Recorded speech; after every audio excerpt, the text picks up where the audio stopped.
దారుణమైన దెబ్బ, తల్ల పగిలేటట్టు కొట్టడం ఎట్లా అంటే ఇజ్రాయెల్కి తెలిసినట్టు మరి ఇంకెవరికి తెలియదేమో. శత్రువు ఎక్కడున్నా వెంటాడి వేటాడడంలో సిద్ధహస్తులని మరొకసారి నిరూపించారు. మొన్ననే పాలస్తీనా నుంచి హమాస్ వాళ్ళు వచ్చి ఇజ్రాయెల్ మీద దాడి చేసి 1200 మంది ప్రాణాలు తీసి 300 మందిని బందీలుగా అక్కడ పెట్టుకుని ఇంకా ఆట ఆడుతున్నారు.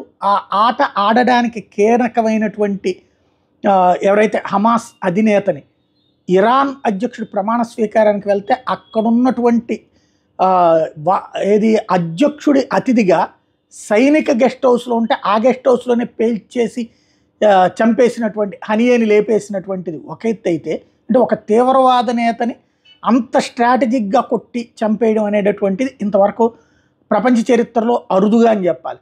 బిన్ లాడెన్ని తుపాకీతో కాల్చిపడేసినటువంటి తరహాలో, ఇది అప్పుడు డ్రోన్లతో పేల్చినటువంటి తరహాలో మళ్ళీ మొసాద్, అప్పుడు మొసాద్ సహకారంతోనే చేసింది అమెరికా. ఇప్పుడు గత కొన్ని రోజుల నుండి అంటే హమాస్ పని అయిపోయిన తర్వాత ఆ పాత్ర తను తీసుకోవడానికి రెడీ అయ్యి ఇరాన్ ప్రోద్బలంతో ఏకంగా బాలిస్టిక్ మిస్సైల్స్, హైపర్సోనిక్ మిస్సైల్స్ వాడటం ప్రారంభించి టెల్లవీస్ని, మొసాద్ హెడ్ క్వార్టర్ని టార్గెట్ చేసినటువంటి హెజ్బుల్లాకి రివర్స్ అటాక్ ఎట్లుంటుందో చూపించింది.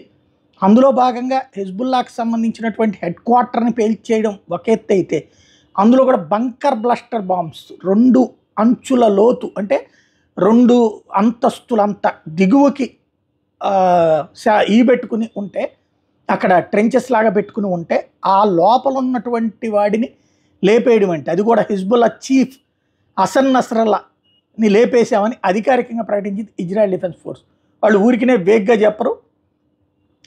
ముందు నిన్న ఆ బిల్డింగ్లో ఉన్నారన్నటువంటిది ఓకే, మేము చెక్ చేస్తున్నామని చెప్పారు, ఇవాళ కన్ఫర్మ్ చేశారు. ఇక ఇక్కడికైనా దాడులు ఆపాలి అన్నటువంటిది వాళ్ళు ఇస్తున్నటువంటి వార్నింగ్.